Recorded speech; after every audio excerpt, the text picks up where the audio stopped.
So I had to harness my inner mother today. Oh boy. I had to go into meeting for Ava at school and meet with the principal. I'm like, what do I really need to say? Or how do I really need to come across like with my actions? And I was like, you're going to act just like your mother. Oh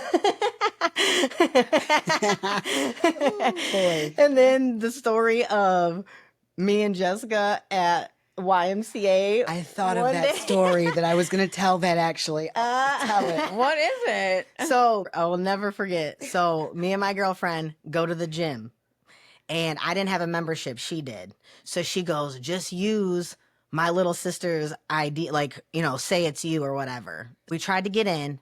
They immediately, instead of saying no, like that ain't you or whatever, get on out, they made us go into an office and they start like kind of like reaming into us, pretty much trying to force us for me to pay for a full membership. There was no daily rate or anything like that. 16 years old. 16 years old. Seriously? And so I was like, this ain't right. I go, you know what? I don't have the money, but my parents do. How about I go home, get what I need, and I'll come back and I'll pay you because I'm just trying to get out of here. The manager says, okay, I'll follow you. So me and Jess get in the car. I don't know what my parents are about to do, but I know for sure I better call my mom. So I call mom on the way, tell her what's going on. We pull up. I'm in my car. The lady is following us, and mom comes out the front door, runs straight to that girl's car. You said, don't get out the car.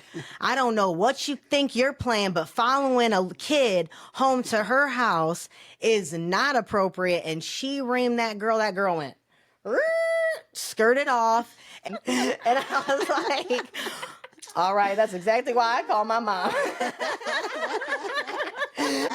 And I was like, so I'm sitting in the office today and I was like, that's exactly how I'm going in. I was like, I'm going in with fierce, Exactly. set intentions, and I'm gonna act just like my crazy ass mama. That's so funny. Because we about to get out of all this mess. Yes. Well, do you remember when that happened to me when I like was on the way to her house and I like bumped this guy and his car was beat up. Like it was so bad. And so this guy, instead of like doing the whole insurance thing and all this stuff, I think I maybe have told him, can I just give you like some money and just call it square?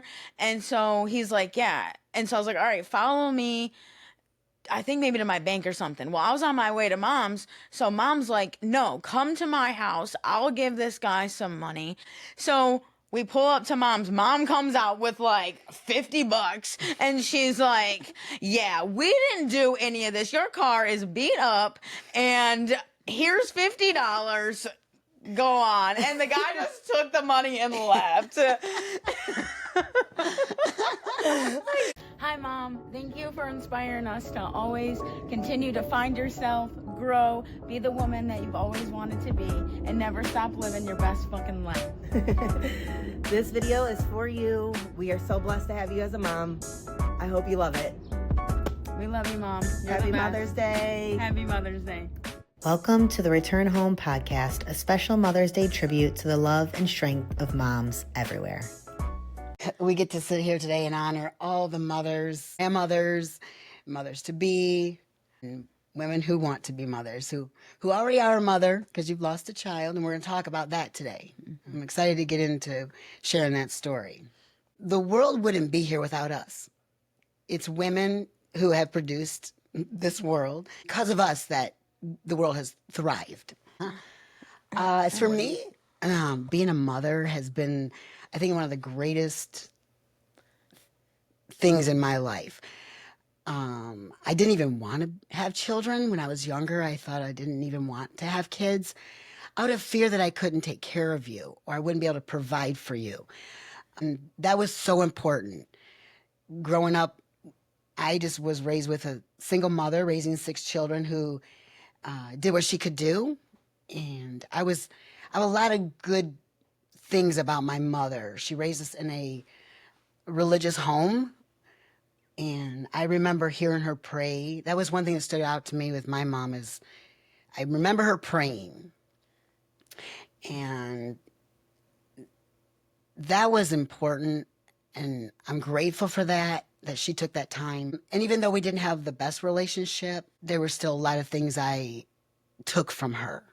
So today I want to talk about some of the good things. Well, I think one of the coolest things as I'm getting older and being a mom is watching the people around me, my friends that are raising children or, going through the process even as they get older of, still being in their children's life. It's awesome to see how what they experienced from their mom has really shape them in some way or form. I've seen some of my friends that don't have a great relationship with their mom. They are trying to do things totally different from what they've learned and been taught. And I believe that is just such an amazing thing to be able to create not only life, but motherhood and to be able to create something that you have learned, no matter if it's negative, positive, you have learned from your mother and from the mothers around you. Even the women that don't have moms, most of them have the chance to have some kind of mother figure around them, whether it's an older sister, whether it's an aunt, or just a close friend. They take those parts of all of the women they know and create motherhood from scratch. Yes. And to be able to do that is just a testimony to what mothers are capable of. To be able to take from the good and bad and create something that hopefully is even better than you've ever experienced is such a great thing for women to be able to do. And it's an honor for me to be able to watch my friends do that. It's really beautiful. And especially when you know their past experience, it's really fun to watch. I think it takes just great courage for a woman to look at their experience and choose the good and leave the bad. Like the areas of your life that weren't nurturing, weren't what you desired as a child, and to rewrite that story for your children. Yeah. And in this process of me waiting for my children has been the opportunity to evaluate, what do I want to be as a mother? And I've taken the areas of my life that I didn't feel I was nurtured in, and I'm going to rewrite that. Ultimately, the greatest gift is to take your experience and enhance it. And I see so many women doing that. I see it in you. I see it in you. Like how much better of a mother you were compared to yours. And she did what she had to do. Did she have mistakes? Sure. She had no man. She had nobody to help her raise 6 kids. And I mean, I would love to be able to talk to her. Unfortunately, she's not here, but I would love to know her experience with her mother. And at the end of the day, it's like having grace for our mothers has been a shift for me, is holding that grace for, sure, I have areas of my life that I'm like, oh, my mom didn't do this the way I wanted it to be done, or I felt abandoned in this area. But it was like letting go of that and having grace for your situation, because I know that I'm going to need grace from my children as well. Right. And that's one of the biggest things. When I became a mom, I was like, oh my gosh, mom. No wonder this is how you were, or this is what you went through. And you do gain a whole different level of respect for your mom once you become a mom. And some people don't. Some people are like, you, I am a mom now and you should have done better. And that's okay to, And that's okay, totally. but to know that, you know what, she didn't do her best, but I'm going to. And to have the perspective of, this is what happened and I'm going to change it to be better. I'm not going to stay in the same situation. I'm not going to stay in the victim mentality that, you know, these are the things that all happened to me. These are things that happen so you can become a better woman. You can become a better mother. And I think that sometimes the beginning step is recognizing that maybe my mom didn't do things perfectly. It doesn't mean we have to hold it over her head or become a victim. It's just an opportunity to make a difference in your children. And so if we never recognize the areas that, hey, my mom didn't do this properly for me, or my mom made me feel this type of way, so I'm going to take that information and do better without holding it against her. But like, we can't just like not acknowledge because you don't want to hurt your mother's feelings. You don't want to like admit that maybe your mom wasn't always on, you know, Yeah. because we're not. No one's ever perfect. And so it's okay to acknowledge the areas that mom didn't have it all together and then rewrite that story. But we can't do better for our children if we aren't able to acknowledge those areas that maybe you didn't receive the love that you always wanted or needed, or the communication that you needed with your mother. Was one thing I wanted in my children is to be able to come to me and be very open, very honest. And I remember when you got to an age where you could understand, I wanted you to know that you can always come to me. I want you to share with me things that if I hurt you or if I did something that bothered you or said something new that may have bothered you, I wanted you to be able to come to me and say, I didn't like that, or and give us a chance to explain. Because I know that I harbored some anger towards my mother and I couldn't go to her.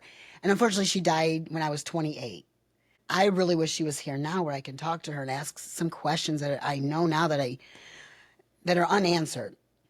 But it was one thing I wanted you girls to be able to do. I didn't want you to get 40 years old and say, I hate you, Mom. You never were there for me. And I know mothers are flawed. We're all flawed, but having grace for those moms who didn't do everything you thought they could do. And I know one of the things I remember when I would call out to my mom, I'd want, hey, Mom. And all of our kids do it. You girls did it. But Mom, Mom, Mom. And you'd want to tell something. And I remember my mom never would listen. And I'm like, gosh, why can't she hear me? Why is she not answering me? Now being a mother, I got it. But that was still something I wanted. When you said, Mom, what? I wasn't perfect at it. I know there are many times where you're probably going, I'm trying to talk to you. Yeah. But now you know. Yeah. You're trying to cook dinner. You're trying to clean the house and work and take care of you girls. And you're trying to deal with your own issues in your head. I need 5 minutes. And so a lot of times kids don't understand. I didn't understand that till then I had kids. And I always feel like with women, your daughters will, if they have any problems with you, they will figure it out when they have children. Yeah. Because they'll have the experiences that you're going through. Yeah. So having grace for those moms that are flawed.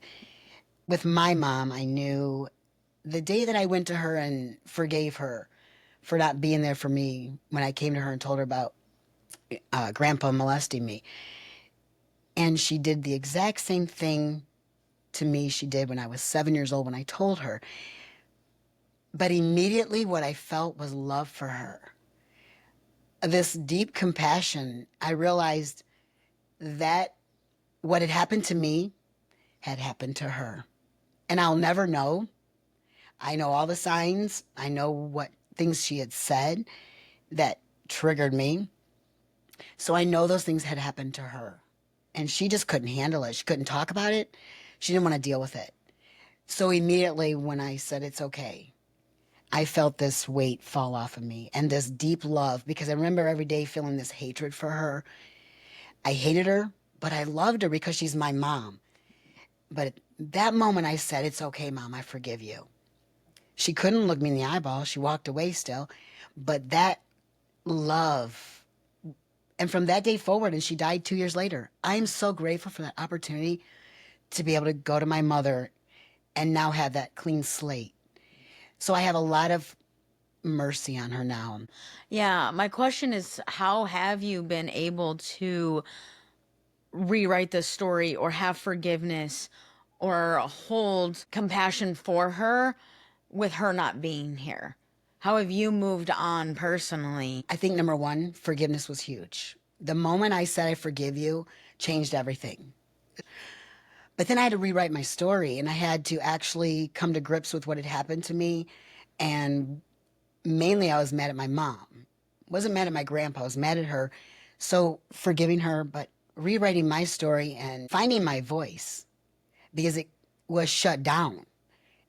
You didn't talk about this. Now I thought, I will never be a victim. I've been able to share my story with other women and help them to understand it's okay. And the biggest thing I say is forgive whoever it is. And I wasn't ever going to let that happen to my children. So of course we go into the overprotected mother, and that's what I was. I was so worried that wherever you went, so I was very protective. You didn't get to go many places because I was too afraid. Most of your friends came to our house, which was great. We got to, all your friends are also different, some mostly without fathers, and their mothers were busy. So I got to be a good influence. And to this day, those girls still call me mom. Yeah. Well, I think that's one of the most amazing things is when you actually can forgive and have empathy for your mom and have that grace for her, even if there's never the full conversation, even even if you're not able to fully give that to her so that she can be aware of it, but you know that you in your heart she is forgiven and you have that grace for her, you can now give it to yourself as a mom. When you know that you've messed up here and there, it's a learning experience, being a mother. And when you're able to step back and give yourself grace in that moment that you might be failing a little bit, it's a lot easier for you to correct those mistakes and correct them a lot quicker. I'm able to immediately say, you know what, hold on, I'm doing that wrong. Let me go apologize. Let's make this right, because I can have grace for myself. And that comes with re-nurturing and remothering ourselves as we are mothers. So I am learning with the way I mother, giving her that space to open up and talk, giving her that time to have one-on-one with me, and those kind of things that I'm able to say, okay, you know what? I deserve that too. I deserve the space to communicate and talk. And it really brings you to a different level of motherhood when you're mothering yourself and raising yourself Completely. in that at the same time. And it does really heal your inner child. A lot of things you go through, you start realizing why your mom did the things that she did. And it's not to give your mother an excuse or say, well, she just couldn't do it, or she had such a bad experience, she just couldn't, live up to being a great mom. It's more about understanding, all right, well, now that I know how her mom was, or now that I know what experiences she went through, now I know why she's done those things, but now I know I can forgive her for them. So, Bree, with that, having grace for your mom, and I know you've had a different perspective on our childhood growing up. We all have different perspectives on how things went. How has your perception of your childhood shaped the mother you are about to become? So I'll just start with my story a little bit of just having these reoccurring moments where I felt like mom wasn't present or felt abandoned. And we have to remember that these events that happen are just our perception of the event. So when I say I felt abandoned, it's just how my psyche perceived what happened. So there were events of like being left at school for longer than I wanted, but mom never let me take the bus. It was not a thing. Mom refused. I'm not putting you on a dang bus getting dropped off by some rando. I'm picking you up and dropping you off. So sometimes mom would get caught up after, working too much, and I'd be at school for like 20, 30 minutes, just sitting there. Everybody's picked up, and I'm just sitting there twiddling my thumbs like, yep, my mom doesn't That was not care. all the time. No. It was just like those little events would happen, and it's just like that inner embarrassment, the feeling of like, I'm the only one sitting here right now. Everybody else's parents are on time. And it's like those little moments create the perception of abandonment. You're alone. You're all by yourself. Your mom forgot about you. And it's like, is it really the truth? Mom didn't forget about me. Mom just had a lot on her plate that's like, okay, like she's probably doing hair and somebody's jabbing her ears off and she can't get out of the house fast enough to come get me. But my perception at the time is like, and your ego is telling you, hey, your mom forgot about you. Right. Your mom forgot about you. And so as I've had to process those moments of my life and realize that it's just a perception, it's your ego, it's that feeling of abandonment, but it's not true abandonment. Right. But those moments shaped me into really looking at the areas where has abandonment come up for a lot of people, and how does abandonment affect children, and what areas can I improve on never making my child ever feeling abandoned by me. And so the first moment that I analyzed was how children were being brought into this world. Really seeing that, we have a 33% cesarean rate. We are taking babies from our mothers to suction them because we clamped and cut their cord too early. Mm-hmm. And so noticing these areas about the first moment of life in the hospital, when babies are being born, they're being taken from their mother. And so that is where I really evaluated that I am not birthing my babies in a hospital, because I'm never going to risk the chance of my child feeling abandoned. And the next step was, well, okay, what's after birth is schooling. Okay, the moment that I was put into kindergarten felt like abandonment. I was like fearful of being taken from my mother. I remember having to just be put into the arms of my teacher, and mom had to leave because I'm kicking, screaming, and crying. So I realized I'm never putting my kids into a school. The next step for me was Tony and I discussing that I'm not going to work. I want to be as present as I possibly can be. So I'm not going to be working, and work meaning doing something that doesn't give me creative energy, something that doesn't excite me. I will bring in money to our home because I am a creative being and I am creating businesses for myself that I love doing and that can still create revenue while being present with my children. So that is my goal, but I'm not going to be doing 15 haircuts a day and being bombarded by a bunch of different people other than my children. And so those areas is where I evaluated. I'm not going to let my child ever feel abandoned. So these are what I want to do differently. Yeah. It's gonna be beautiful. Yeah. For mothers who are trying to rewrite their story and undo what their mother did.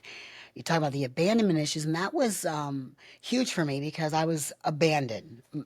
Remember multiple times my mother was not there. So I remember that, and I thought, I don't ever want to leave my children unnecessarily. So even though you try your very best and you keep those things in your mind of what you don't want to do and what you do want to do, there's always guilt.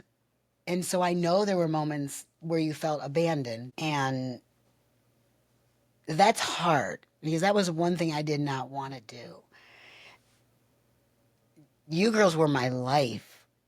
And we have a very good relationship. So you're able to share those. We've always been able to share those. For women to not feel the guilt, to let it go. I've raised two wonderful, amazing daughters I'm very proud of, even through my mistakes. And it's so amazing to watch that. Somebody's so imperfect, somebody has so many scars and wounds, to sit here today with my two daughters who I'm learning from. I'm learning more from you girls than I think I've ever learned in my life. And I think I've actually, because I've started so young having kids, growing up with you girls, I was still a teenager. I was young. So I was able to grow up with you girls and learn, but still be your mother. Well, you don't realize when you're a kid that you are growing up with your mom. I mean, some really people do are. have, kids later in life, so they might be a little bit older, but at the same time, we're all still learning. Mm-hmm. And it is funny because I look back and I'm like, I'm only 35. I'm so young. And then I'm like, my mom was even younger than that. Right. But it is definitely something. I think it's harder for women to have um that forgiveness and empathy for their moms when they haven't seen their moms do that. So it is a much easier, I think, for me to be able to give you empathy and grace because I know what you've been through and you've given that to your mom. I've heard the story of you forgiving her even though able to she wasn't able to forgive herself. Right. But to know that you forgave her was probably her biggest healing moment in life. So I think bringing that, I always say I better have empathy and grace for my mom because I hope to God my kids have the same for me because I'm sure one day they're going to sit down and say all the things that I did wrong. And then I hope they can turn around and say, but I'm a better person for it. And you've taught me all these good things too. I hope they're somewhere and say, Yeah. today I'm acting just like my mom. Yes. Because sometimes that's what we have to do. And I'm grateful that I can say that because most people are like, today I'm not going to act like my mother at all. Right. But I am very blessed to be able to say that I hope that I'm like you just a little bit. And I was reading some old cards and stuff that you had given me, and that was one of the things I had wrote in card to you was I hope I'm as beautiful and fun or something like that as my mother. And I still to this day think that I hope I have as much energy. I hope I'm as cute. I hope I bring a smile to everyone's face when I walk in the room because that's exactly what she does. And that's exactly what your mother did too. Yes, I'm going to say that. So that is one thing I remember of her. One thing about my mom that I just loved about her. I remember her going into the store that she went into, I think it was 7-Eleven, and she would always go get a coffee. Every time she came out, I remember seeing her smile. And this woman raised 6 kids by herself. We had no food, we had no money. And here she still smiled. That left a mark on me. And I thought, that's how I want to be because you go out in public, nobody smiles anymore. Everybody's so depressed. When my mom would go into a room, she lit it up. Wherever she went. oh yeah, and people remembered her. Yes. Yeah, I hear stories to this day.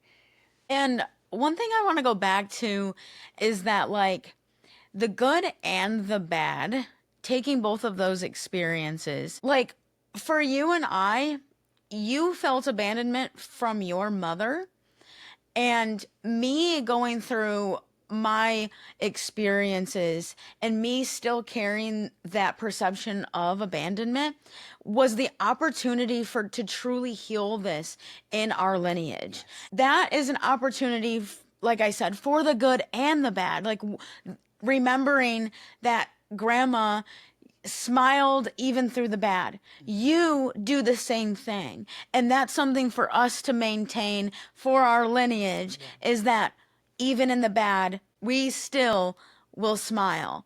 And and in the bad, where, hey, I'm still carrying the weight of your abandonment as well as mine, but now I am going to end this for our lineage, and Yes. my daughters, my sons will hopefully never feel abandonment because I healed this for you and for me. Yes. Yep. That's what we have to do. That's why we are the creators. We have to be able to take what's passed down to us and create something new for ourselves and for our kids, and then our kids will take the good and the bad and they'll create something even better. You know, my heart breaks for girls who don't have a mother, who lost them at a very young age.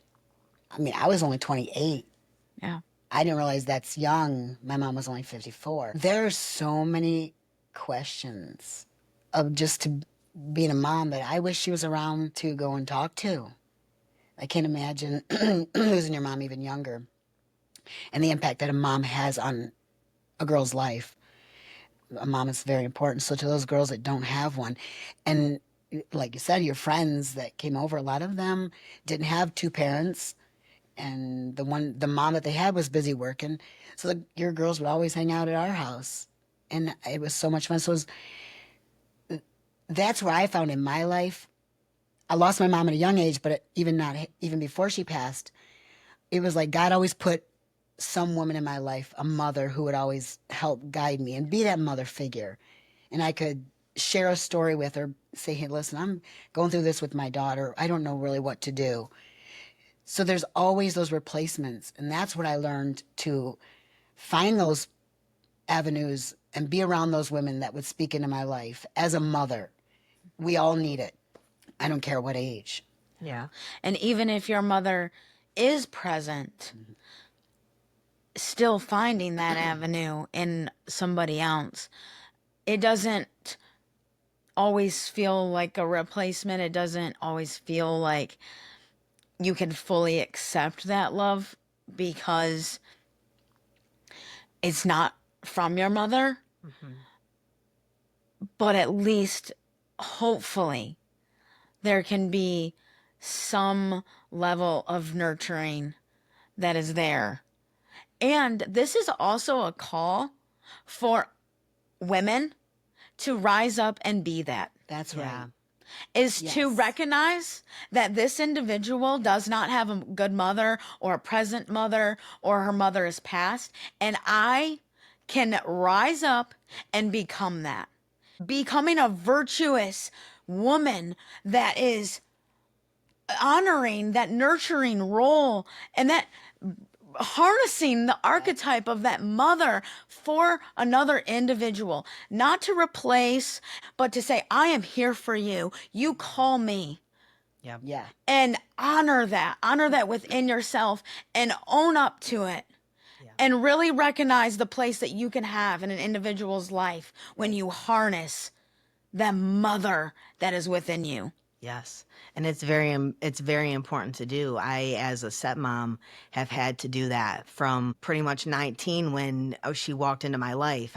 It's been such a great experience to love someone that you didn't birth, and to be able to love them just as you would your own kid, and finding that in yourself. It's like, I didn't have to actually birth this child to love her as my own.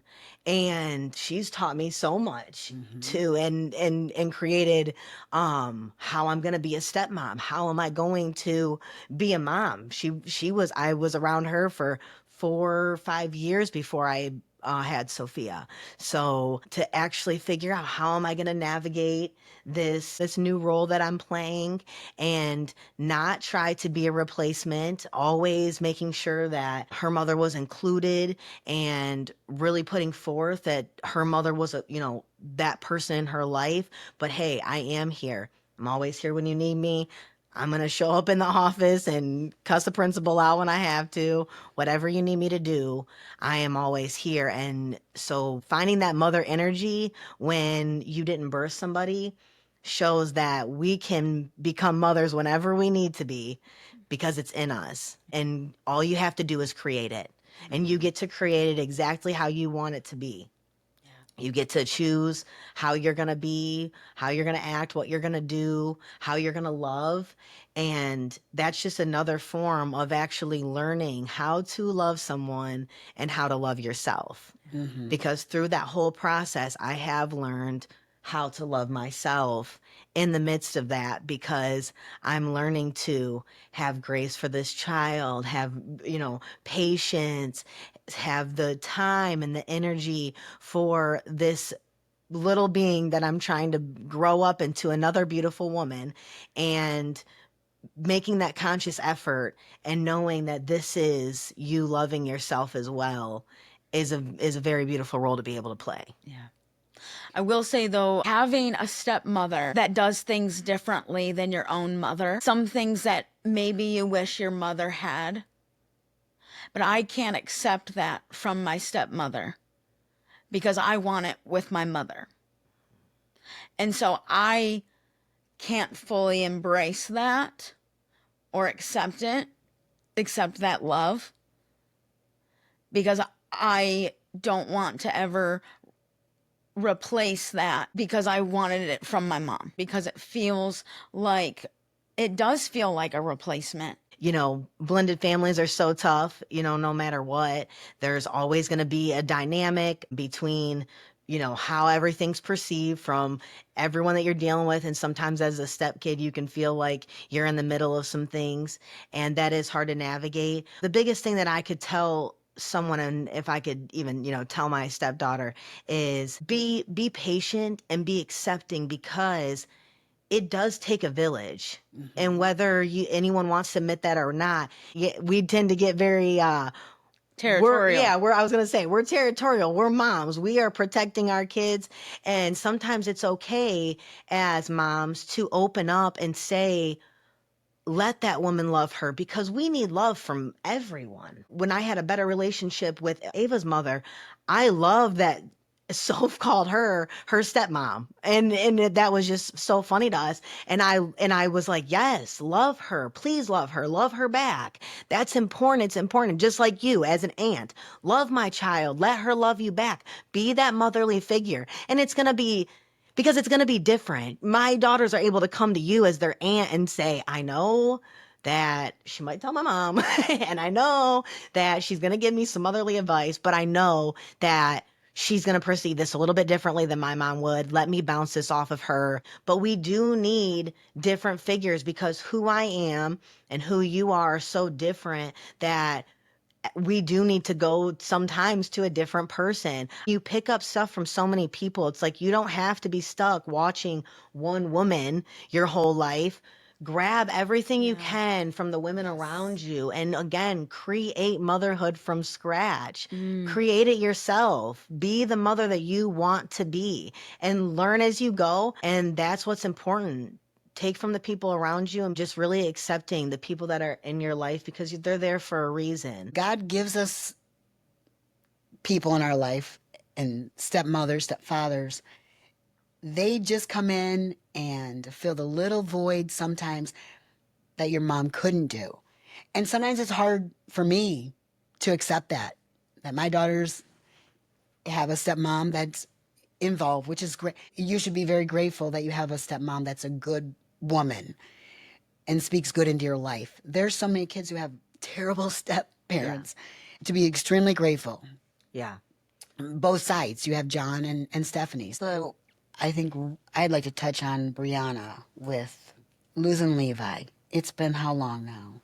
It's been 20 months. Coming up to Mother's Day, it's like trying not to take it too seriously, because it's really not. It's a Hallmark holiday. But in my life, not feeling like a belonging, or not feeling like I fit in, which is probably another perceptional story I make up in my head, but just having a lot of mother energy and feeling so ready for children, and like, I'm so prepared, I got this, and all the things, and then not getting a child and not conceiving is difficult, and has been definitely probably the biggest challenge I've ever had to overcome in this waiting period of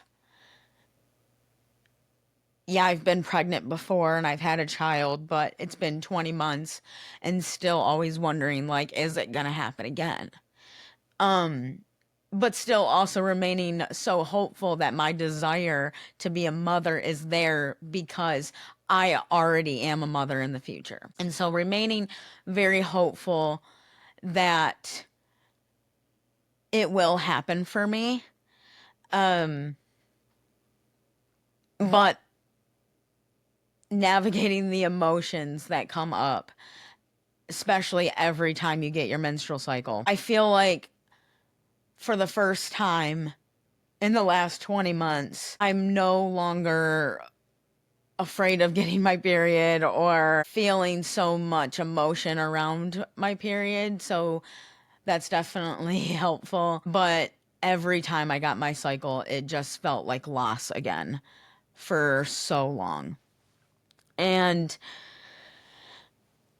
just navigating the waiting, the patience, I sure hope that I have a lot of patience when I am a mother because I've been doing a lot of practicing and really staying true to who am I when I don't get what I want. And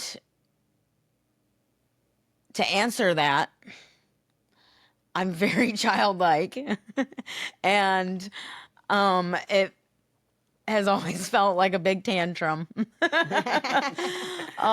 Where now I feel like just in the last couple months, just really accepting this journey and harnessing the patience, harnessing the waiting, and understanding that this journey is for me and having gratitude for it. That I'm getting the privilege to really dig deep into the mother I want to be, the family we want to be. Tony and I have conversations all the time about when we have children, this is what we'll do. And one of the things that we have started doing is actually becoming those people. Yeah. So going into this phase of not just wanting and not just desiring and having those talks, but actually creating that life for myself and for Tony so that we do have the capacity and we're saying, hey, this is what we're doing. We're ready for you at any time. And if that's in 1 month or if that's in another 20 months down the road, we very much believe in spirit babies and that our children are on the other side and they know exactly what's happening and they are waiting. They have a specific time that they want to come in and really fully trusting that. Just living in the patience, living in that trust of the divine timing that I don't have a say in. And really just making individual changes, healing our wounds.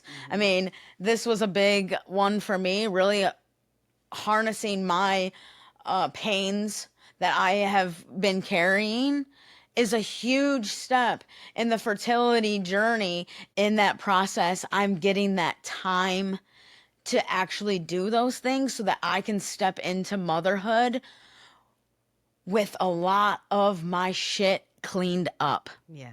And so how grateful am I to have this opportunity? And so really fully seeing it that way and being thankful for that instead of just having a tantrum because I didn't get my way.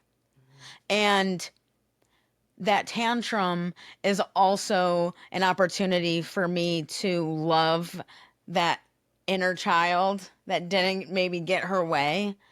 And that's why the tantrum is maybe coming out. And so really fully wrapping my arms around that little girl and telling her what she needs. And it's that it's okay that sometimes when you don't get your way, it's just the way it's supposed to be. There's something bigger outside of you that it's purposeful, it's divine. And I'm just now, for the first time, really, really believing that for myself. You're getting to mother yourself. Mm-hmm. Yeah. And that's a wonderful opportunity to be able to do before having kids, because it's a hard experience when you're doing that during having kids. You're loving them first and then realizing, oh, this is how you love. This is how it goes. And getting to do that and hold that mother energy is so amazing. And I can't wait for the moment that you're able to wrap your children in your arms and do the same thing for them. I think it's great that you've had this time to reflect and figure out what kind of mother you want to be. A lot of times women don't get that. I didn't get that chance. I end up pregnant and like, whoa, what's going on? So you just have to figure it out. You're getting that chance to say, I don't want to do this, but I do want to do this. And me and my husband want to raise our children this way. That is priceless to have that time. Well, when you make a decision to, I'm not going to do it this way, the only way that you can actually stay true to that is if you're clearing the block that is going to make that, not happen for yourself. So like for me to say I'm not going to give my child abandonment issues is for me to actually face the abandonment issues that I had. Right. So it's not like, oh, I'm going to do it this way and just being hopeful that that's going to happen. Right. It's I've had to do deep inner work and clear out those emotions and to feel those emotions. And people don't know how to do that. It's not talked about very often. So No. there's a lot of grace that I give to people for not knowing how. But the first thing is actually addressing it, is saying, hey, this is here for me. My mom made me feel abandoned. It's okay. I have grace. I understand her story, but I am okay to feel the emotions that are there. I've cried, and sometimes it was a lot of random crying along this journey, and just enjoy it. And same thing for your father as well. I wish my father was this way. I didn't get it. It's okay. I have grace, but I can also nurture that within myself. And so first it takes recognizing it, bring it into your consciousness, have some awareness about your experience, and not becoming the victim to it, but just acknowledging that emotions that are there, let them come up, let them surface. And if it takes a day of literally just crying, may it be so. But feel it and then move forward. Not, I'm going to hold this over your head for the rest of your life. You failed me. No, you didn't fail me as a mother. You didn't fail me as a father. There's many great areas and there's many great achievements that we have had along our journey. There were some small mistakes, maybe some things that you'd probably do differently. If we could go back and do things different, I'm still going to have those moments, even though I've had freaking 20 months to prepare. Like, I'm still going to have moments that I look back 20 years from now and was like, man, I wish I would have did that differently. But all of that's okay. It's just about letting those emotions come forth, come through your body, let them be felt, and then move forward. Let that be okay. Right. It's okay that we experience these things. And then let that be your inner guide. Yeah. And trust it. Mm-hmm. Trust it. These things are not happening to you. We always sit back and we're like, oh, this is happening to me. I had to go through this. Why did I have to experience that? It's not happening to you. It's happening for you. Whether it's the worst things that could ever happen to you ever, they're happening for you. So find the lesson in those and figure out how to take that into who you're becoming. Yeah.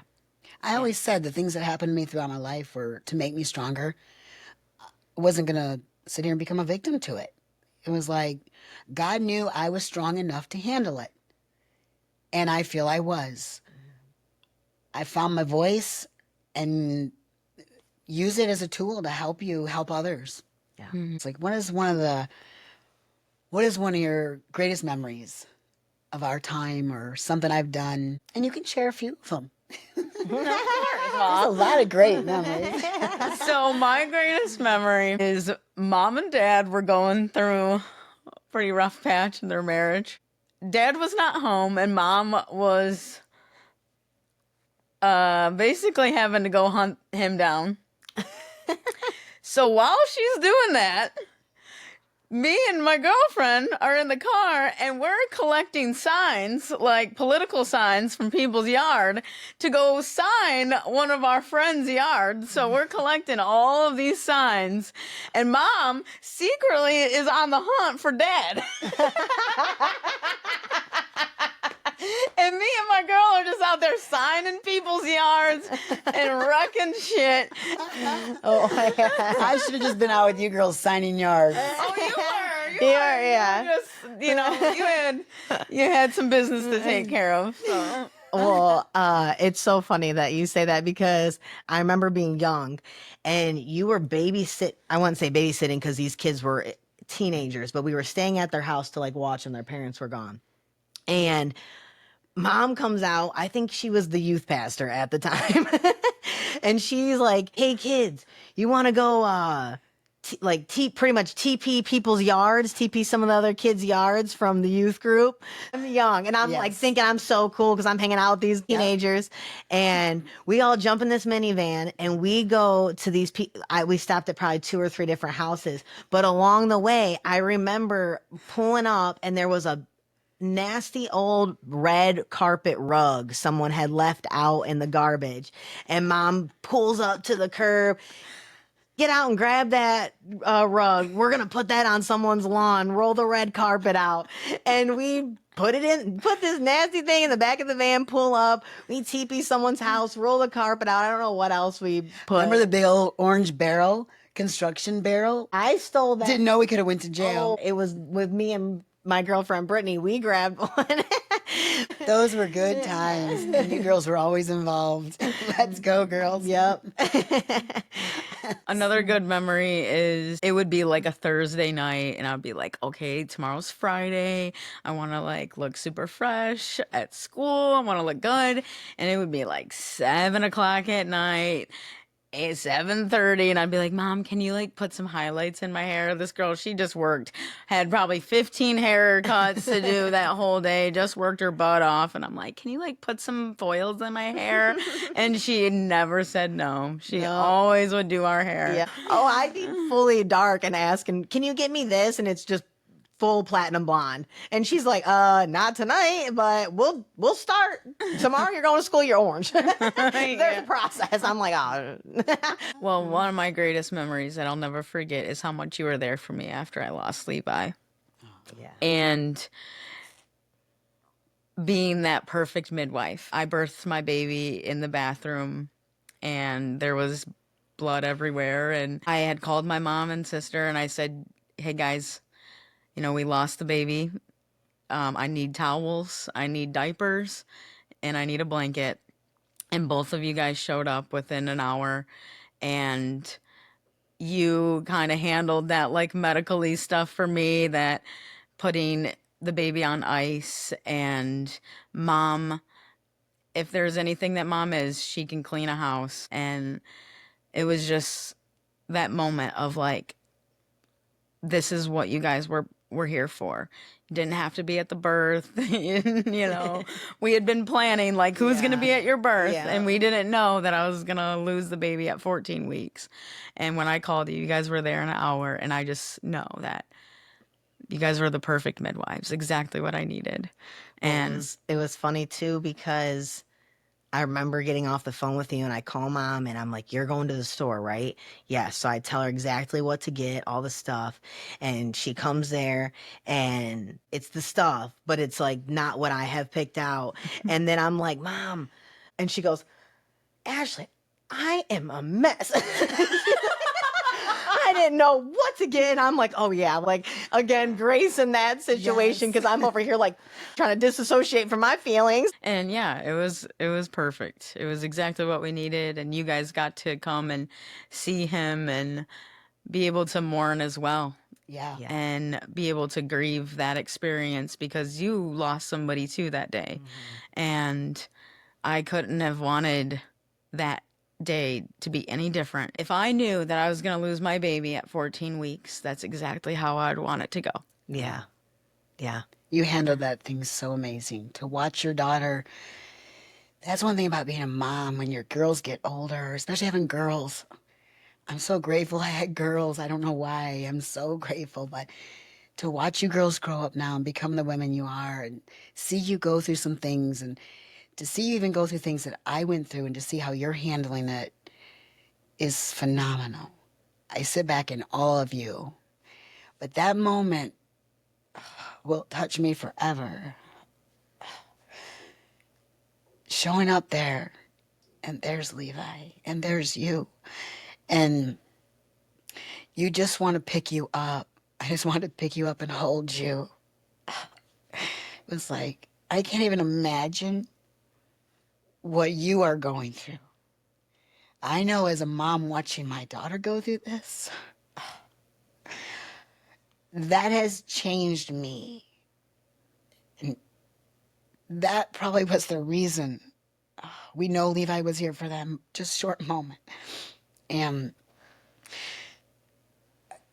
I don't even know, but that I know changed me. That did something to all of us. Yeah. But to watch your daughter go through that and be a rock star, you know, and showing up there and Tony's in the backyard just laid out wailing. Oh my goodness. I didn't know what to do but clean. Just, where's the laundry? I got this. And guys, we're laughing because it's been 20 months. We have Yes. processed this. Yes. We have gone through every emotion that needed Yeah. to be felt. Felt it all. That and- at this point we know why he was here, and we're confident and we trust his divine purpose, and yeah. yeah, and it's all okay. Yeah. But man, to be in the presence of life and death, it is the most life-altering event in the most profound way, because I think in our culture today, we don't actually face death the way that it should be. We don't have much reverence because we die in hospitals and then they're just off to the funeral. And then it's like to actually face what death is. It is so profound, and it was so special. And it gave me just a different reality of what death looks like and how we can truly honor and make it sacred. Yeah. And to go and bury him on our land, for him to be still so close to me. And the thing is, guys, I did not, in all of the preparation that I ever did for birth, I never imagined that I was going to have an early loss. I never had prepared for this, but I knew exactly what to do the day that it happened, because it's in us. Yeah. We are designed for this, and we have the capability and the inner knowing to handle those situations. So when people say that I was so strong, I was so courageous, or I was a rock star, it was like it was always within me. And I found it that day. Yeah. I didn't have to prepare for it. And this is the advice that I give myself today, is that I don't have to prepare so much for motherhood. I don't have to prepare so much to not hurt my children or give them mother wounds, because I know exactly what to do. It's all within me. I just have to listen to it. Yeah. Yeah. And the same for you guys as well. And we all have an inner knowing. It's just connecting back to it and being that source for yourself. You are wonderful woman. You are an amazing mother. Harness it, let it lead you, and let it guide you. Become the mother that you want to be. Become the mother for other women. And let's uphold that virtuous woman that is within you and live by it. We're all great and we all deserve a very wonderful, happy Mother's Day. Yes. In the blended families and the women that are struggling with loss or not conceiving when you want, the women that have lost their mothers. May Mother's Day be just remembered as a silly Hallmark holiday. Don't take it too seriously.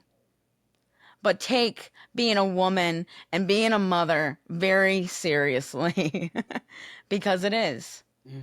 We have a legacy to live. Our lineage must live on. Our lineage needs healing and restore what it is to be a virtuous woman in today's world. Right.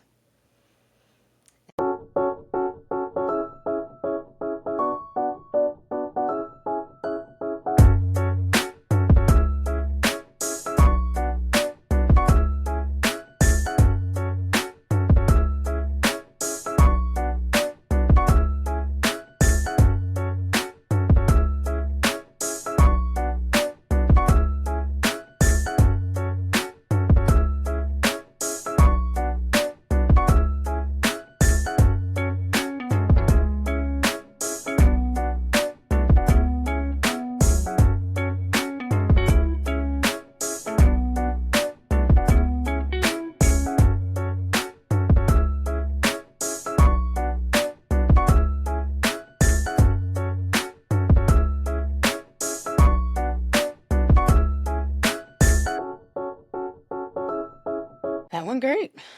Bam. That was awesome. I'm the biggest. Little homies. Step on the stage because I'm the hottest.